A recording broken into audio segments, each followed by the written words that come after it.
Boa noite. Boa noite. A justiça condena 2 réus pelo assassinato do congolês espancado até a morte em um quiosque no Rio. Ele cobrava pagamento atrasado.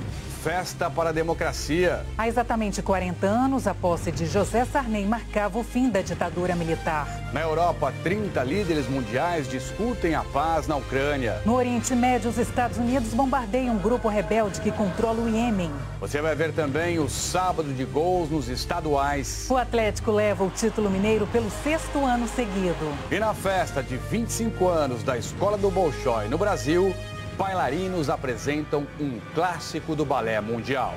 Agora no Jornal Nacional.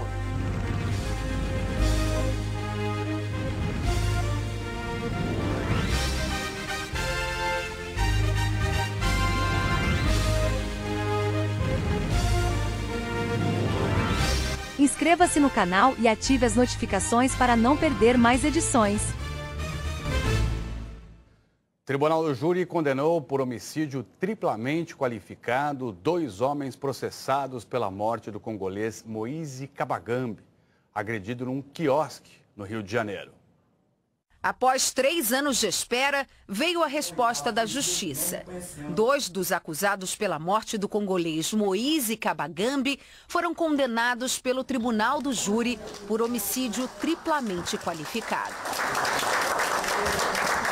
Alisson Cristiano de Oliveira Fonseca deverá cumprir 23 anos, 7 meses e 10 dias de prisão. A pena de Fábio Pirineus da Silva foi fixada em 19 anos, 6 meses e 20 dias. Ambos em regime fechado. O coração está treinando, mas treinando do feliz. A gente tem satisfeito com essa justiça. Mataram ele de uma forma covarde. Isso não pode acontecer. Essas pessoas não poderão viver na sociedade. A defesa de Alisson e de Fábio disse que vai recorrer contra a sentença. O terceiro réu aguarda a análise de um recurso pelo Superior Tribunal de Justiça. Brandon Alexander Luz da Silva, que está preso, é o homem que aparece neste vídeo exibido no julgamento, imobilizando Moise durante as agressões. Segundo as investigações, Moise foi morto com cerca de 40 pauladas. Ele foi atacado depois que tentou cobrar o pagamento de diárias atrasadas pelo trabalho em um quiosque na Barra da Tijuca. Desde 2022, o Rio tem um espaço dedicado à memória de Moise. Um quiosque em um parque na zona norte da cidade, doado pela prefeitura à família. Moise veio para o Brasil em 2011, fugindo de conflitos armados na República do Congo. Aqui, na terra em que tentava reconstruir a vida, foi vítima de um assassinato brutal. Para a família, o julgamento de ontem trouxe sentimento de justiça, o que não diminui a dor da perda, mas dá uma resposta contra a violência e a impunidade. Foi muito difícil, muita dor, poder reviver aquela cena, vendo aquela cena no tribunal. Não vou trazer Moise de volta, mas acaba trazendo um pouquinho de paz para a família, para minha mãe. Hoje ela não conseguiu nem vir trabalhar porque é muita dor e hoje, nesse dia de hoje, acaba se sentindo um pouquinho aliviado com tudo que aconteceu. Chegou hoje ao Brasil o 4º voo com imigrantes ilegais deportados pelos Estados Unidos desde a posse de Donald Trump em janeiro. A Polícia Federal prendeu 2 passageiros considerados foragidos. O avião fretado pelo governo americano pousou às 11 da manhã em Fortaleza com 127 repatriados. 10 eram crianças e adolescentes. Uma comitiva dos governos federal e do Ceará recebeu o grupo com lanches e kits de higiene. Voltaram, então, indocumentados. Em geral acontece isso, vem com algum tipo de dificuldade documental. A gente já começa a identificar com as nossas equipes e com a nossa Defensoria Regional de Direitos Humanos as questões mais delicadas nesse sentido. Entre os deportados havia 2 foragidos da Justiça, de Minas Gerais e de Mato Grosso, pelos crimes de homicídio, roubo e porte ilegal de arma de fogo. Um deles estava na lista de procurados da Interpol. Os presos saíram escoltados pela Polícia Federal, que não revelou os nomes deles. O pouso em Fortaleza foi um pedido do governo brasileiro para que os deportados fiquem menos tempo algemados dentro do avião. O uso de algemas é um procedimento padrão do governo americano neste tipo de voo. Da capital cearense, 76 deportados seguiram viagem para Minas Gerais. Na chegada ao Aeroporto Internacional de Belo Horizonte, em Confins, no início da noite, o avião da FAB precisou arremeter por causa de pássaros. 10 minutos depois, conseguiu pousar com segurança. Esse foi o 4º voo de deportados brasileiros este ano, no atual mandato do presidente dos Estados Unidos, Donald Trump. A pedido do governo brasileiro, foi montada uma sala de acolhimento aqui em Confins, após denúncias de maus-tratos durante um voo de repatriação no fim de janeiro. Este ano, o governo Trump já deportou 420 imigrantes brasileiros em situação irregular. Fui com a esposa, ficou 3 filhos. Eu trabalhava lá com cerâmica. Vou para a casa da minha mãe, vou parar, pensar. Veja isso, ao menos 28 pessoas morreram durante tempestades que atingiram o centro e o sul dos Estados Unidos. O Serviço Nacional de Meteorologia afirmou que foi possível registrar 30 tornados entre a noite de sexta e a manhã deste sábado. Os danos ainda estão sendo avaliados em vários estados. Só no Missouri, 100 mil residências estão sem luz. O estado registrou 12 mortes até agora. Outros 4 estados também registraram vítimas: Arkansas, Texas, Oklahoma e Kansas. Diante de eventos climáticos extremos, cientistas brasileiros desenvolveram uma tecnologia para reduzir a queda de árvores nas grandes cidades. Os pesquisadores da Universidade de São Paulo juntaram equipes das áreas de biologia, matemática, elétrica e mecatrônica para compreender melhor a engenharia da natureza. Só esta semana, em São Paulo, mais de 300 árvores caíram num temporal. Situação que também traz desafios em outras capitais, que têm registrado tempestades quase sempre acompanhadas de fortes ventanias. Em Goiânia, este ano, já foram quase 1000 quedas de árvores. Um problema que, segundo a pesquisa da USP, poderia ser reduzido analisando com detalhes a estrutura da árvore e possíveis fragilidades. O primeiro passo é usar um scanner para captar imagens em vários pontos diferentes. O que os pesquisadores buscam aqui com esses equipamentos é descobrir a melhor maneira de podar uma árvore para que ela continue saudável mesmo depois desse corte. Estudos já mostraram que a poda feita de maneira incorreta pode enfraquecer e até contribuir para a queda da árvore. Pode ser uma ferramenta muito interessante para as equipes que fazem poda, tanto dentro da cidade, nos parques, etc., ou em qualquer lugar. A equipe pode chegar, escanear a árvore, olhar aonde exatamente você deve cortar para que a árvore mantenha o seu equilíbrio. O ser humano não tem a capacidade de fazer essa poda tão precisamente como a gente consegue fazendo esse escaneamento e depois usando o software. No laboratório, os pesquisadores analisam a imagem digital da árvore, captada pelo scanner em 3D. Um programa de computador indica em azul a parte que deve ser cortada. O sistema foi criado por este aluno. É o algoritmo da poda. Uma grande esperança que eu tenho é que seja possível salvar as árvores. Ao invés da gente ter que remover elas para proteger a nossa infraestrutura, a gente consegue juntá-las, coexistir com elas de uma maneira que não danifica nem elas, nem a gente. A ideia é conseguir aplicar essa técnica com qualquer espécie, em qualquer cidade. Com esse algoritmo, nós temos o total controle sobre as deformações, a deflexão dela devido aos ventos, como é que ela dobra, etc. e tal, qual o vento máximo que ela suporta. E aí os biólogos ou os engenheiros podem acessar e dar um diagnóstico sobre as árvores da cidade e dizer, olha, essa árvore aqui precisa ser repodada porque ela está muito fraca. Nós estamos agora conectando mais fortemente a ciência, tentando chegar na inovação o mais rápido possível para desenvolver tecnologias que nos ajudem a enfrentar as mudanças climáticas. E a gente precisa cada vez mais das árvores, né? Não só salvá-las, como plantar mais árvore também. Jaqueline Brasil, bem-vinda, boa noite. Como é que fica o tempo em todo o país? Obrigada, Trali. Boa noite para você, para a Aline. e boa noite para você. O último domingo do verão será marcado por temperaturas mais próximas da média e com chuva em grande parte do país. Com exceção dessas duas áreas em amarelo, onde o tempo vai ficar firme, do Rio Grande do Sul até o oeste de Mato Grosso do Sul e do norte do Espírito Santo até o norte da Bahia, a previsão é de chuva onde está verde no mapa.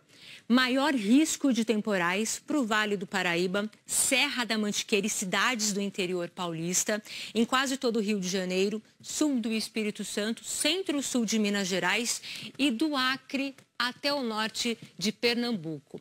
Pode chover forte em Fortaleza, Natal, Rio Branco e Belo Horizonte, com máximas de 29 e 30 graus. E a mesma temperatura do Rio de Janeiro, João Pessoa e Manaus, 30.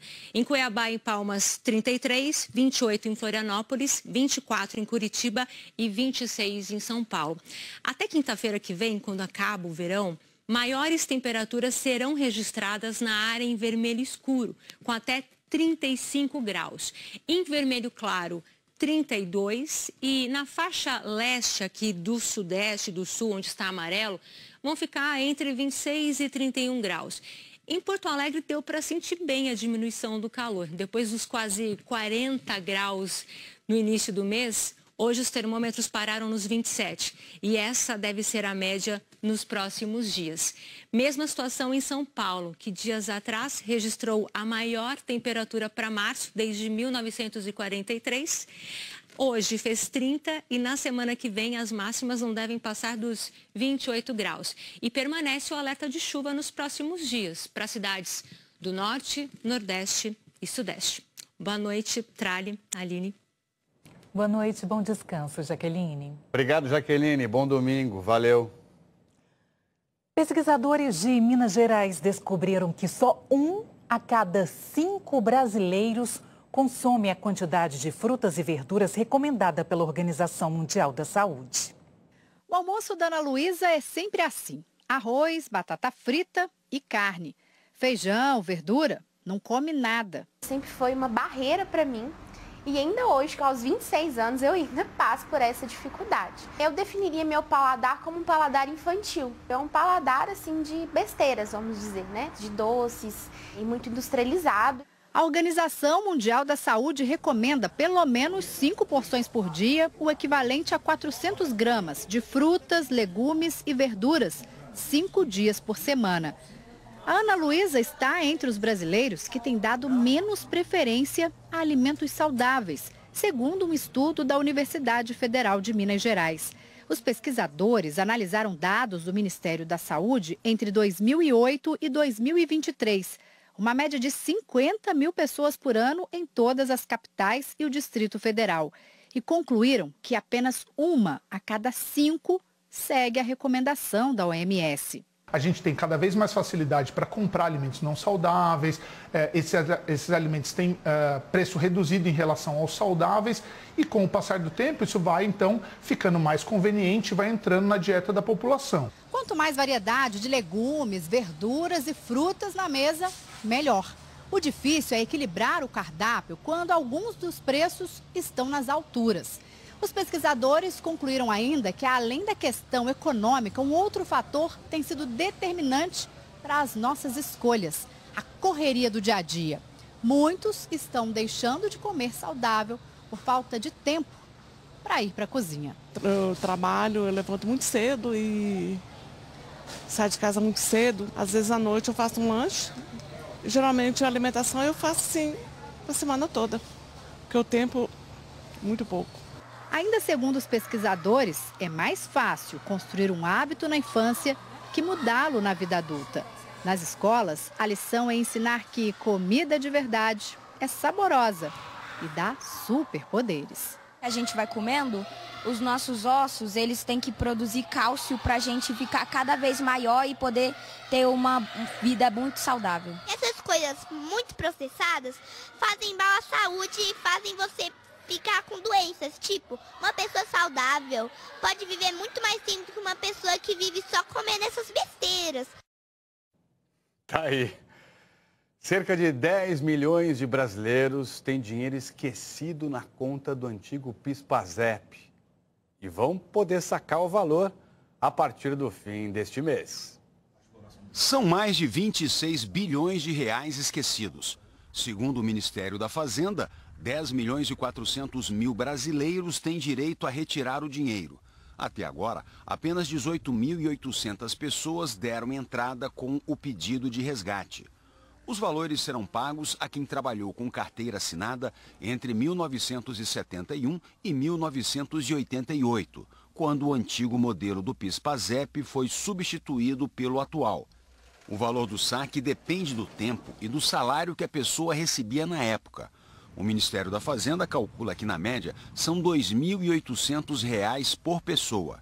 Desde o dia 10 de março, o site repscidadão.fazenda.gov.br tem todas as informações em um só ambiente virtual. Informa o valor corrigido e permite também aos herdeiros saber se tem direito de pedir o resgate do dinheiro. Depois de acessar o site, aperte o botão Entrar com GovBR. Em seguida, digite o CPF e a senha do GovBR. O site vai pedir também um código de acesso que é gerado pelo próprio aplicativo GovBR. Depois é preciso digitar o NIS, o número de identificação social. Esse número está na carteira de trabalho e pode ser encontrado também no extrato do FGTS, no cartão cidadão, no portal Caixa Trabalhador e no CadÚnico.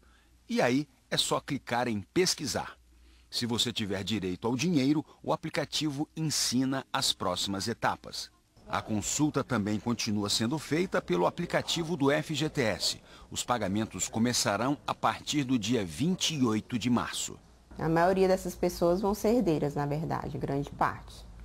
Porque em 1988, o fundo congelou, ele deixou de receber aportes. Então, poucas pessoas que deixaram de trabalhar, você tem nesse universo muitas pessoas que já faleceram. O pagamento do dinheiro que ficou no antigo fundo PIS/PASEP não tem qualquer ligação com o pagamento do abono salarial do PIS/PASEP. O abono salarial deste ano será pago aos trabalhadores da iniciativa privada e servidores públicos que trabalharam em 2023 por pelo menos 30 dias e receberam por mês, no máximo, 2 salários mínimos. A seguir, as celebrações dos 40 anos da volta da democracia ao Brasil. Os Estados Unidos bombardeiam bases do grupo rebelde Houthis do Iêmen na primeira ação militar do novo mandato de Donald Trump.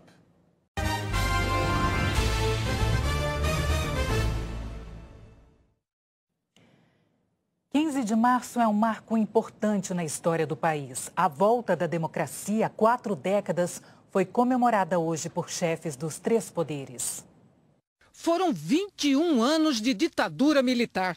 Processo encerrado há exatos 40 anos, quando José Sarney, o primeiro civil depois do golpe de 64, assumiu a presidência da República. Em Brasília, a comemoração dos 40 anos do início da redemocratização foi no ponto mais simbólico da capital, o Panteão da Pátria e da Liberdade, Tancredo Neves, que fica aqui na Praça dos Três Poderes. Homenagens ao ex-presidente José Sarney, protagonista decisivo da transição da ditadura para a democracia. E com quase 95 anos de idade, o ex-presidente Sarney celebrou a força das instituições. As instituições que foram criadas por nós durante a transição, elas foram tão fortes que já atravessaram 2 impeachment, uma tentativa de mudança do Estado de Direito no dia 8 de janeiro e agora, livremente, o nosso Supremo Tribunal está julgando o que ele apurar que sejam culpados. Ontem, em entrevista ao Em Pauta da Globo News, Sarney relembrou a tensão que antecedeu o 15 de março de 1985, quando foi empossado como vice de Tancredo Neves. Tancredo estava hospitalizado por causa de uma cirurgia abdominal. O plano era que Sarney governasse até a recuperação do presidente eleito. Mas com o agravamento e morte de Tancredo 39 dias depois, Sarney cumpriu o mandato integral de Tancredo, governando por 5 anos. Sarney foi avisado da posse na madrugada. Ele ressaltou a importância daquele dia para o país. A democracia veio para ficar, ela veio para se constituir dentro de cada um de nós como um dogma que nós devemos seguir. Temos problema, temos muito grande, mas devemos ultrapassá-lo. Agora, temos homens públicos capazes de fazer aquilo que a minha geração fez. Representantes dos três poderes também celebraram o marco para a democracia. Numa rede social, o presidente Lula afirmou que o presidente José Sarney governou sob constante ameaça dos saudosos da ditadura, mas com extraordinária habilidade e compromisso político, criou as condições para que escrevêssemos a Constituição Cidadã de 1988 e mudássemos a história do Brasil. Nestes 40 anos de democracia, apesar de momentos muito difíceis, demos passos importantes para a construção do país que sonhamos, um país democrático, livre e soberano. O presidente da Câmara dos Deputados, Hugo Mota, disse: a democracia é um bem inegociável. Seguirei usando a Carta Magna como uma bússola na defesa do Brasil e dos brasileiros. Em nota, o presidente do Supremo Tribunal Federal, ministro Luiz Roberto Barroso, disse que, nesse momento em que há escuridão no horizonte global, nós podemos ser as luzes do caminho. Tenho muita fé no Brasil e creio que, com integridade, civilidade, idealismo, competência e progresso social, temos tudo para sermos a sensação do mundo. Democracia sempre. Internado tem mais de um mês, o Papa Francisco aprovou do hospital um novo processo para considerar reformas na Igreja Católica. Ele estendeu o período de consultas do Sínodo dos Bispos, que agora vai durar 3 anos, antes de uma nova cúpula em 2028. O Sínodo é uma iniciativa do Papado de Francisco, que já debateu questões como a possibilidade de mulheres servirem como diaconisas e a inclusão de pessoas LGBT+. A decisão está sendo vista como um sinal de que o pontífice pretende continuar à frente da Igreja. A internação para tratar uma pneumonia nos 2 pulmões gerou especulações sobre uma possível renúncia. O Vaticano informou hoje que o quadro clínico continua estável, o que confirma a melhora na última semana.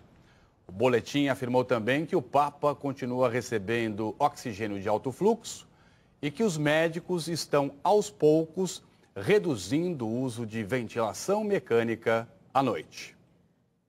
30 líderes mundiais participaram de uma reunião hoje para discutir como proteger a Ucrânia e evitar novos conflitos depois de um cessar-fogo com a Rússia. O primeiro-ministro britânico abriu o encontro virtual, acusando o presidente russo de tentar atrasar as negociações de paz. Keir Starmer reuniu a chamada Coalizão dos Dispostos, países interessados em apoiar a Ucrânia.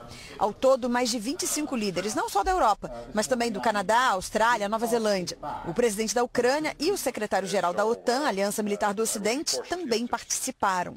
Os Estados Unidos ficaram de fora. Países europeus estão liderando a Coalizão dos Dispostos justamente para fortalecer a Ucrânia depois da aproximação entre os presidentes americano Donald Trump e russo Vladimir Putin.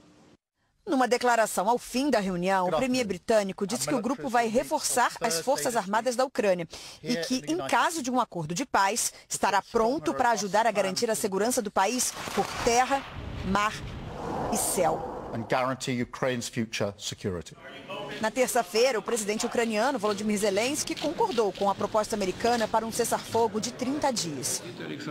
2 dias depois, na quinta, Putin disse que apoia a proposta, mas fez uma série de ressalvas que podem emperrar o acordo. Além de questionar o formato da trégua, o presidente russo ainda cobra, por exemplo, o reconhecimento das regiões que anexou ilegalmente e exige que a Ucrânia não receba tropas estrangeiras, como a Coalizão dos Dispostos considera.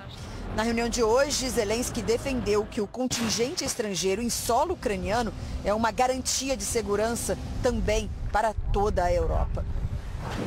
Mais tarde, a jornalistas, Zelensky afirmou que a questão de território é complicada e, por isso, deve ser discutida em detalhes depois do cessar-fogo, ao contrário do que Putin exige.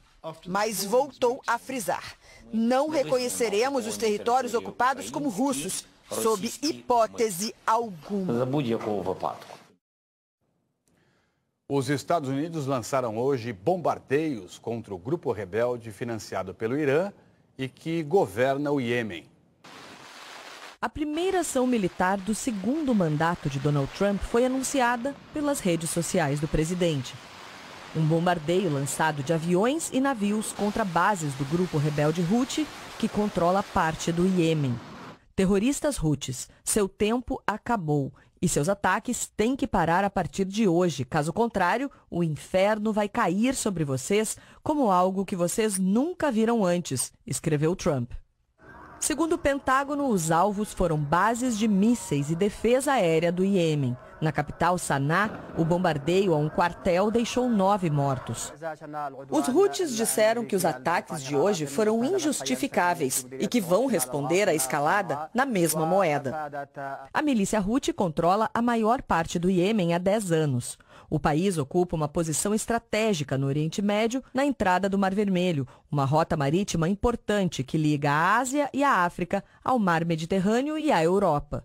Em novembro de 2023, depois do início da guerra entre Israel e o grupo terrorista Hamas, os Houthis começaram a atacar navios comerciais que passavam pela região, alegando ser em solidariedade aos palestinos.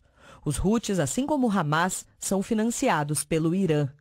Desde então, os Houthis afundaram 2 navios, tomaram mais um e mataram pelo menos 4 tripulantes. Muitas empresas de transporte marítimo tiveram que desviar as rotas dos navios, contornando a África, um percurso muito mais longo e demorado. Nas últimas semanas, os Houthis vinham atacando aviões e navios militares americanos na região. Donald Trump falou que as ameaças não serão mais toleradas e fez também uma advertência ao Irã. Disse que o apoio iraniano aos Houthis tem que parar imediatamente. Manifestantes contra e a favor do presidente afastado da Coreia do Sul, Yoon Suk-yeol, fizeram protestos separados à espera da decisão sobre o impeachment dele. Apoiadores de Yeol fecharam uma avenida no centro da capital, Seul, e opositores se reuniram a alguns quarteirões dali. O Tribunal Constitucional sul-coreano deve anunciar o veredito na próxima semana. Yeol enfrenta julgamento por tentativa de insurreição depois que declarou e revogou a lei marcial no país em dezembro. Já na Sérvia, cerca de 100 mil pessoas, de acordo com a polícia local, protestaram contra o governo no centro da capital, Belgrado. As autoridades prenderam 13 pessoas. A população tem ido às ruas desde novembro passado, depois que o teto de uma estação de trem na segunda maior cidade do país desabou e deixou 15 mortos. Os manifestantes acusam o presidente Aleksandar Vučić de negligência e corrupção. Amanhã o Fantástico investiga por que 7 meses depois da tragédia que matou 62 pessoas em Vinhedo, a Voipaz foi forçada a suspender seus voos. Os bastidores da decisão da Agência Nacional de Aviação Civil, a ANAC. Acordos descumpridos e quebra-galhos na manutenção. O avião dava mais problemas, manutenção reportava, falava, avisava, e eles queriam obrigar a gente a botar o avião para voar. A gente vai explicar por que um dos alimentos mais consumidos pelos brasileiros anda tão caro. Estamos na terra do ovo. A cidade tem 40 mil habitantes e 20 milhões de galinhas.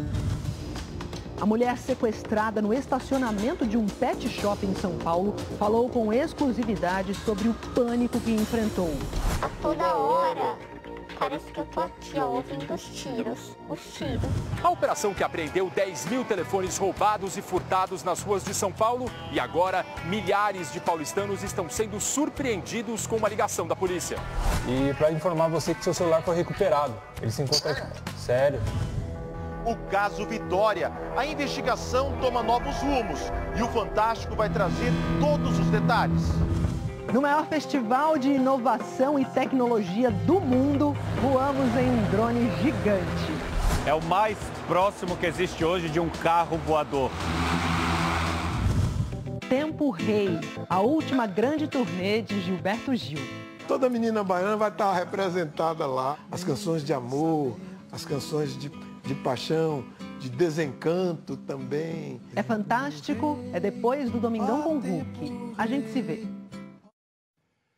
Em São Paulo, uma exposição com 11 artistas negras celebra a obra de Carolina Maria de Jesus, escritora que retratou o duro cotidiano das favelas brasileiras na década de 60. Maiara nunca tinha visto uma máquina dessas, mas sabia o que escrever. Vivências, né, os sofrimentos que a gente sabe, que a gente passa. Então, ler e ver da visão de uma outra pessoa é muito bom e dá uma sensação de representatividade e conexão. Rita sabe datilografar, mas nunca tinha pensado como as palavras podiam ter força. Eu até me emocionei ali com o que eu li. Ela está trazendo para a gente aí toda a ancestralidade, a força, principalmente da mulher negra. Carolina de Jesus aparece vestida para a carreira internacional, bordada fio a fio, ou no traço da pintora que não enxerga. Essa é a Antônia, nossa artista maravilhosa. Essa estética que ela criou da memória e realiza na escuridão uma outra força de mundo. Como a menina do quadro, vamos chegar bem perto de uma das maiores artistas do Brasil. A terceira edição da exposição, inspirada na obra da escritora, cantora e compositora, acaba de desembarcar em São Paulo, cidade onde a autora de Quarto de Despejo viveu e fez história. Com só 2 anos de estudo, os registros diários da vida em uma das maiores favelas de São Paulo ganharam um mundo nos anos 1960. Carolina deixou mais de 5.000 páginas escritas, entre romances, poemas e canções. Uma das artistas escolhidas para expor resume. Carolina, para mim, ela sempre foi um grande exemplo nessa questão do protagonismo. Ela contou a sua própria história.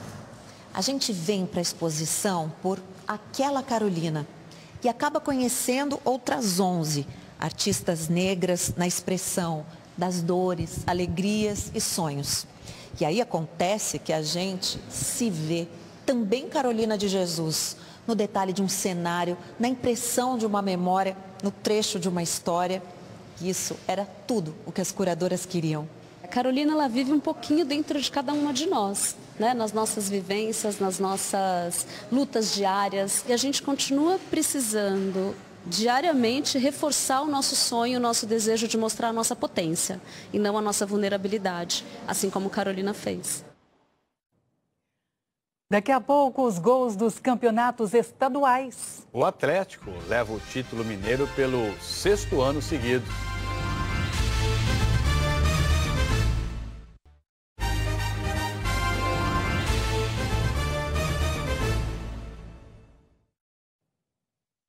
O Atlético superou o América e conquistou o título de número 50 no Campeonato Mineiro. O Atlético já tinha vencido o primeiro jogo por 4-0. Então, mesmo com a vitória hoje do América por 1-0 com o gol do Jonatas, o Galo foi o campeão. Esse é o título de número 50 e o 6º seguido do Galo na competição. Também teve campeão estadual no Alagoano. O Asa até saiu na frente do CRB, gol do Júnior Viçosa. Mas o Anselmo Ramon e o Igor Meritão, no finzinho do jogo, viraram. Final 2-1. E CRB, agora, 35 vezes campeão de Alagoas.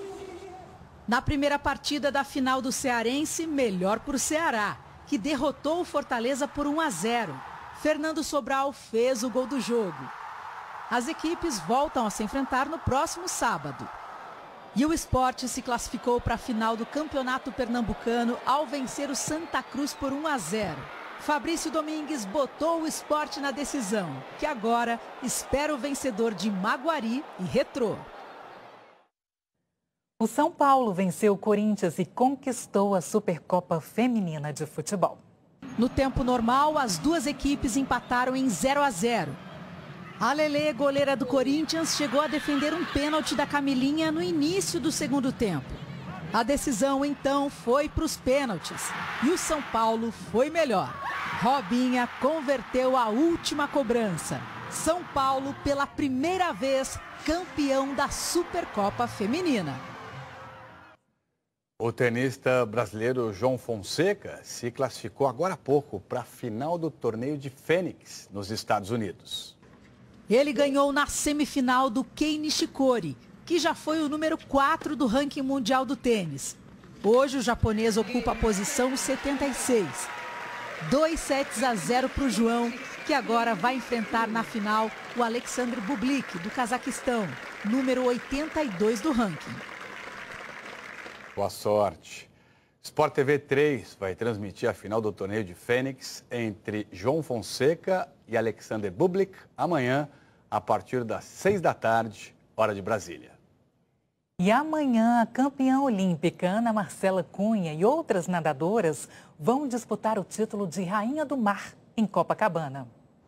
Desde quando eu tenho 8 anos, que foi a primeira vez que eu fui nadar no mar, eu posso falar que foi uma conexão que sempre existiu. Parece que faz parte, sabe, do corpo, que você entra ali e é uma coisa só.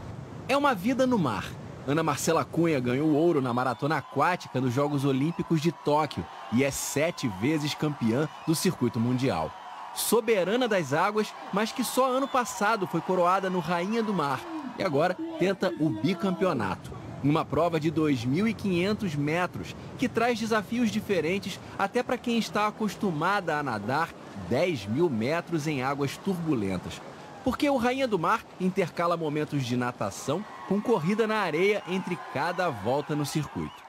A gente sai da horizontal para vertical e volta para horizontal. Então isso faz com que o pulso suba muito, a frequência cardíaca suba muito. E isso cansa muito a gente, porque a gente não está acostumado. Ana Marcela atualmente mora na Itália. Para ela, qualquer oportunidade de competir em casa é especial. A Praia de Copacabana é um dos lugares onde a multicampeã baiana se sente mais à vontade. Primeiro com a Travessia dos Fortes, depois Jogos Pan-Americanos do Rio, Olimpíada do Rio, é uma emoção diferente. Eu acho que não existe nada igual como competir no Brasil, a torcida brasileira. Essa prova tão democrática reúne atletas experientes em maratona aquática, como Ana Marcela e Viviane Jungblut, outra nadadora olímpica. E também quem passa mais tempo na água doce, como Gabriele Roncato. Ela participou de 3 Olimpíadas. Finalista no revezamento 4x200 livre nos Jogos de Paris. Acostumada à solidão na raia da piscina, vai precisar lidar com a multidão que disputa cada centímetro no mar. No início ainda, que é aquele bolo, todo mundo sai forte, aí eu saio batendo em todo mundo, eu falo, ai, eu tô batendo na Ana Marcela, ela vai brigar comigo. Eu não ligo que ela bate em mim. Isso eu acho que, pra quem nada maratona, termina sendo comum, mas a gente se diverte muito. Afinal, são amigas desde pequenas. E não é qualquer toquezinho que vai incomodar, ou vai? Bonito. A Globo vai transmitir o Rainha do Mar amanhã, dentro do Esporte Espetacular, que está cheio de outras atrações. Os esportes radicais produzem imagens impressionantes. Quando 2 esportes se unem, então, aí é espetacular. Oi, gente, boa noite. Amanhã vamos mostrar uma dessas aventuras. A mistura do equilíbrio nas alturas com a velocidade do wingsuit. Fortuna! Tem ainda o último finalista do troféu Golaço da Várzea, o nosso prêmio para o gol amador mais bonito do Brasil. Tudo que eu construí, tudo que eu conquistei foi o futebol de várzea que me deu. E na série Festivais, um lutador que adora o São João. Sou professor de Muay Thai, Jiu-Jitsu e dança quadrilhas. O que tem? Eu gosto. O Esporte Espetacular, com tudo isso e muito mais, é amanhã, logo depois de Viver Sertanejo. A apresentação de um clássico do balé mundial vai celebrar os 25 anos da Escola do Balé Bolshoi no Brasil. Este é o ensaio geral de um espetáculo encenado há 148 anos. A história de uma princesa transformada em cisne por um feiticeiro. Pela primeira vez, o Lago dos Cisnes vai ser apresentado de forma completa aqui na única escola do balé Bolshoi no mundo. Ele era feito apenas em trechos por causa do tamanho do espetáculo. Este ano vem na íntegra. Respeita, é claro, a obra original de Tchaikovsky, mas foi produzido especialmente para jovens de 12 a 18 anos. Um grande desafio para bailarinos nessa idade. Os saltos que tem que parecer a sensação de leveza, sempre estar lá em cima, nunca embaixo, e tudo tem que ser muito comedido. Então, é um desafio e tanto.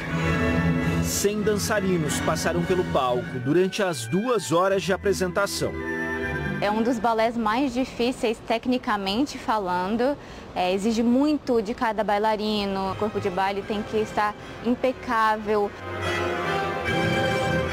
Amanda é brasileira, dança na Rússia há 11 anos. Ela comanda o ensaio representando o maestro Vladimir Vassiliev, que assina a montagem. Ele cuidou de cada uma das etapas de produção direto de Moscou durante mais de 1 ano. Essas projeções que ajudam a criar os cenários são ilustrações feitas pelo artista. Cecília Kersh, primeira bailarina do Teatro Municipal do Rio de Janeiro, retorna aos palcos depois de 9 anos, especialmente para essa apresentação. O coração bate mais forte. É emocionante ver todo o trabalho que a escola faz e também o que tem deixado, como significado da dança no país. Muito bonito. Há 25 anos, a Escola do Teatro Bolshoi de Joinville descobre talentos de todo o Brasil. São crianças que durante 8 anos de formação são preparadas para o universo da dança. Bolshoi já formou 278 alunos e, que mais importante, 74% de alunos formados no Bolshoi hoje trabalham na área de dança. Trabalham em vários países e dançam nas companhias do Brasil. Isabela tem apenas 11 anos e vai participar do evento deste sábado. Por que te emociona tanto? Porque é um sonho, Eu estando aqui nesse palco é muito emocionante.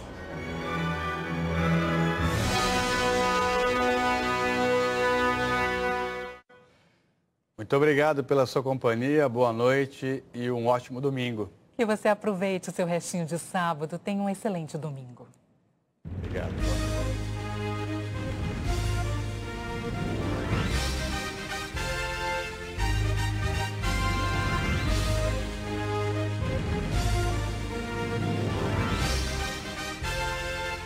Inscreva-se no canal e ative as notificações para não perder mais edições.